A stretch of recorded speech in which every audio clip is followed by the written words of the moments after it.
We remember Armistice Day by wearing the poppy that has become the iconic symbol of the First World War because it was the only flower to grow in the fields of Belgium after 4 years of trench warfare. Today, at the 11th hour of the 11th month, the nation observes a 2-minute silence to mark the end of the First World War. We take a 2-minute silence to remember and honour the bravery and courage of our armed forces who sacrificed their lives for our freedom. A little known but a remarkable story of the First World War was that of the Angels of Mons, who helped to protect the British Expeditionary Force. They were outnumbered by the advancing German forces against almost certain defeat whilst protecting the Belgian town of Mons. This was a case of divine intervention in the dire situation facing the British forces. This story brings to life for us 100 years on the very real and frightening situation our armed forces faced during the Great War and how the poppy is our reminder today of their lives. The poppy will be worn by millions of British people who are proud of our armed forces and the sacrifice made for our liberty. But sadly, FIFA, the governing body of world football, sees the poppy as a political symbol. FIFA has ruled that the English and Scottish football teams playing each other in a crucial World Cup qualifying game on Armistice Day cannot wear the poppy on their shirts. This FIFA ruling is shocking as it is shameful. The First World War, also known as the Great War, would cost the lives of over 17 million people that would also change the world forever, as the war is responsible for the rise and fall of empires.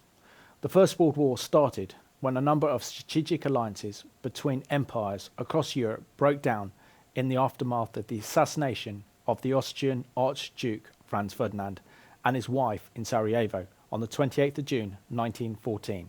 That single event would ignite the fire of war that would burn across the continent of Europe for the next 4 years.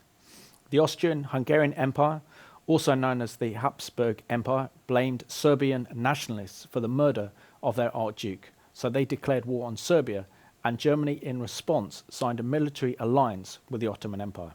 The Germans then declared war on France and launched the Schneifen Plan that had been prepared as far back as 1897, and it was based upon the assumption that if Germany was involved in a war, that it would fight that war on 2 fronts, with France on the west and Russia on the east. Germany's military leadership believed that France was weak and could be defeated quickly, and that the Russian army would find it more difficult to mobilize their armed forces quickly in response to a German attack. When the Schneifen Plan was launched, it went wrong from the start, as on the 30th of July 1914, as German forces advanced towards France, they stopped in Belgium and northern France because the Russians had mobilized their army quickly and posed a direct threat to Germany's eastern border. Then Germany declared war on France, but did not calculate on the British coming to the defence of Belgium because of a treaty of protection signed by the British and Belgian governments in 1839. This treaty stated that if Belgium was attacked, then the British Empire would come to defence. So Britain did so by declaring war on Germany for invading Belgium. The Austrian-Hungarian Empire would then invade Russia. The 6 major European powers would form into 2 power blocks, as Britain, France and Russia formed the Triple Entente, while the German, Austrian Empire and Italy were comprised of the Triple Alliance that became known as the First World War. Sadly, today, many revisionist historians look back at the First World War and see it as a pointless war with no moral justification in comparison to that of the Second World War. British military historian and professor Gary Sheffield argues differently by stating that the war did not come to Europe by accident but by design. At best, Germany and the Austrian-Hungarian Empire launched a reckless gamble that went badly wrong. At worst, 1914 saw a premeditated war of aggression and conquest, a conflict that proved to be far removed from the swift, decisive venture that some had envisioned. In the early 1990s, I read a Christian book called The Trumpet Sounds for Britain by David Gardner that had a profound impact upon my life and helped to shape my understanding of how God intervenes in human history. I remember reading the inspirational story of the First World War, known as the Angels of Mons. In August 1914, at the start of the war, the town of Mons in Belgium, British and French forces attempted to hold the German advance. The Germans had broken through Allied lines and the French had retreated, leaving the British in a desperate situation with heavy casualties and no backup of reserve forces. The German forces stopped shelling the British position and concentrated their fire on the horizon above Mons. Though there were no military targets, only open ground. The German shelled and machine gun fire intensified and then suddenly ceased. The massed line of German troops that were heading for a decisive victory against the British Expeditionary Forces stopped in their tracks. The British soldiers watched in amazement that the German formation had broken and that Germans had thrown their weapons and fled in panic. British military officers did not know why the German army had fled in panic when they were on course for a certain victory until a high-ranking German officer was taken prisoner and gave his account to the staff captain of the 1st Corps Intelligence at the 1st British Army Headquarters. The German officer gave his account of what happened as he stated that the order was given to advance in mass formation and his troops marched behind singing their way to victory. His lieutenant said, "Her captain, just look at the open ground behind Bethune. There is a brigade of cavalry coming through the smoke. They must be mad, the English, to advance against such a force as ours in the open. I suppose they must be the cavalry of one of their colonial forces. For see, they are all in white uniform and they're mounted on white horses." "Strange," I replied. "I never heard of the British having any white uniform cavalry. They have all been fighting on foot for years, and anyway, their men wear khaki, not white. Look, our guns have got their range now, and they will be blown to pieces in no time." The German officer continued his description of the incident.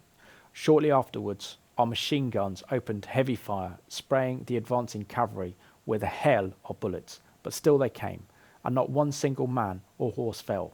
Steadily they advanced, clear in the shining sunlight, and a few paces in front of them rode their leader, fine figure of a man, whose hair was like a spun gold, shone in an aura around his head.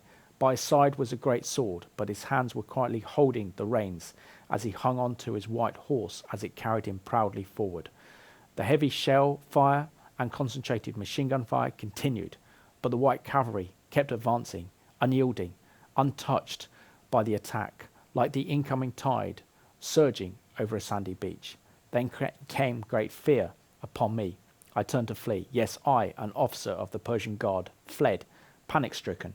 Around me were hundreds of terrified men, whimpering like children, throwing away their weapons in order that their movements should not be impeded, all running. Their one desire was to escape from that advancing white cavalry, above all from their awe-inspiring leader, whose hair shone like a golden halo. "This is all I have to tell you," the German officer continued. "We are beaten. The German army is broken. They may be fighting, but we have lost the war. We are beaten by the white cavalry. I cannot understand. I cannot understand." In the days that followed, a number of other German prisoners were questioned and gave similar accounts, and thus verifying the story of the German officer. The divine intervention of the Angels of Mons meant that the British Expeditionary Force had time to withdraw to a safer position and prepare for a counterattack. This amazing account shows how God intervenes in human history when the British forces were in an impossible situation and facing almost certain defeat. In the spring of 1915, Canadian doctor Lieutenant Colonel John McCrae, after the death of his friends in the Battle of Ypres, was inspired by the sight of poppies growing on the battlefields. He wrote the famous poem called "In Flanders Fields." After the war, the poppy was adopted as a symbol of remembrance. "In Flanders Fields" by John McCrae. In Flanders fields, the poppies blow, between the crosses row on row that mark our place. And in the sky the larks, still bravely singing, fly, scarce heard amid the guns below. We are the dead. Short days ago we lived, felt dawn, saw sunset glow, loved and were loved, and now we lie in Flanders fields. Take up our quarrel with the foe. To you from failing hands we throw the torch. Be yours to hold it high. If ye break faith with us who die, we shall not sleep, though poppies grow in Flanders fields. Today the poppy will be worn by millions of British people who are proud of our armed forces and the sacrifices made for our liberty. But sadly, FIFA has ruled the poppy is a political symbol and cannot be worn by the English and Scottish football players on their shirts.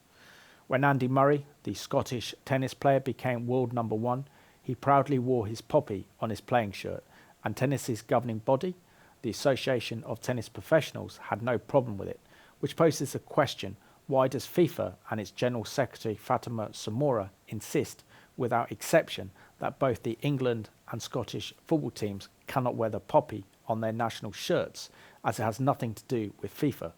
The British football players are wearing the poppy on their shirts as a symbol of national remembrance, not in support of a political cause. Thankfully, the English and Scottish teams are going to defy FIFA ban by wearing a black armband with a poppy on it. Temporary England manager Gareth Southgate, ahead of the World Cup qualifying game between England and Scotland, said he is delighted his players will be wearing poppies during Friday's match with Scotland, insisting we owe it to the people who have given their lives. It will be a very moving occasion at Wembley this evening, the home of English football, when both nations stand in silence with a poppy on their shirts as the national anthem, God Save the Queen, will be sung.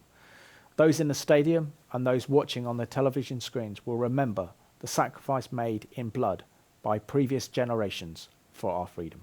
I'm wearing my poppy with pride because I want to honour and remember the sacrifice made by those brave men who fell in the killing fields of Belgium. They courageously stopped German imperialism from dominating Europe 100 years ago. I also wear the poppy as a reminder to pray for armed forces who are risking their lives to protect our liberty, that our great-grandparents, grandparents and parents bravely fought to protect. When we observe a 2-minute silence on Armistice Day, I will stop and reflect upon the story of the Angels of Mons. I will remember that we serve a powerful God who is sovereign and who in times of national crisis does intervene in human history by sending his angelic forces to protect us.